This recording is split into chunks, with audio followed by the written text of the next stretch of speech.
My reaction to RWBY World of Remnant episode 10.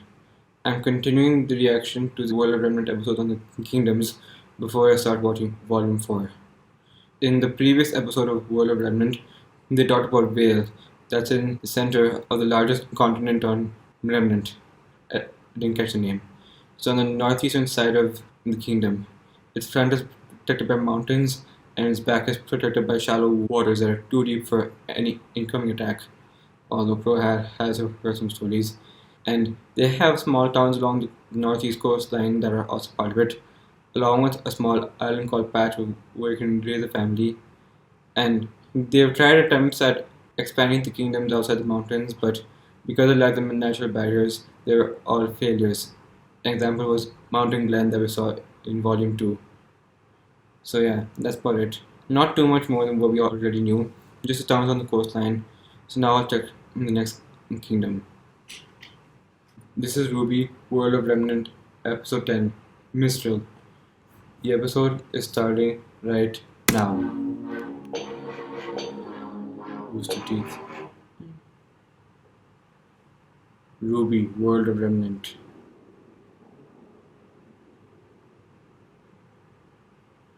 Mistral.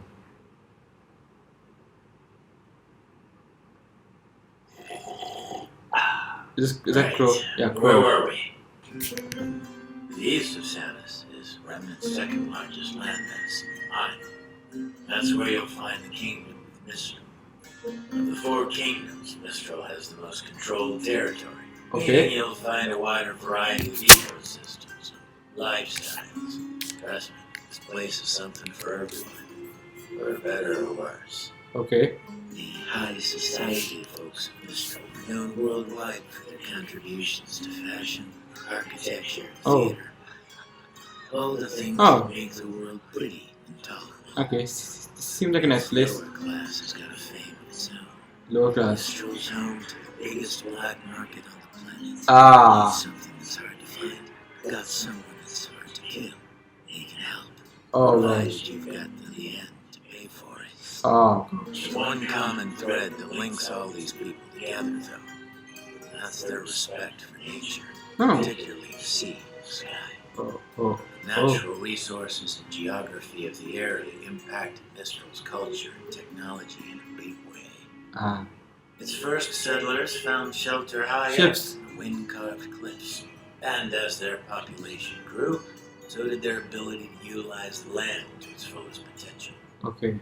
Real bunch of forward. Also on the cliffs. Nice. Of course, the bigger the kingdom, the harder it is to govern. Ah. There's a reason traders and thieves flock to Mistral. Oh. Main city's right under the council's eye, sure, but Yeah. places like Windpath and Kuchinashi start to get a little farther out of sight. Ah. Okay. There's plenty of places to hide in Mistral. That's why you gotta know where to look. Yeah, you've been going on missions, haven't you?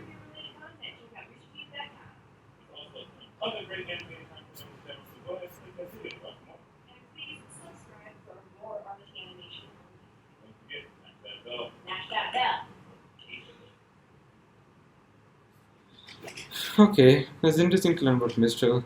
So Wales is the only kingdom that we've actually seen in person, but we've never actually seen much of the others. But now, at the end of Volume 3, Ruby, John, Nora, and Ren are heading to Haven. That's in Mistral, so maybe we'll see more of it in Volume 4. So it's a pretty nice place at first, a lot of forms of art and culture, so a lot of stuff were invented in Mistral, like entertainment and stuff. However, that's only in one part. In the other part, there's like the biggest black market in the world, home to a lot of people that will do a lot of shady things for the right price. And so a lot of traders and stuff, and a lot of people who want to stay hidden go to Mistral. It's on a big continent that has a lot of people in it.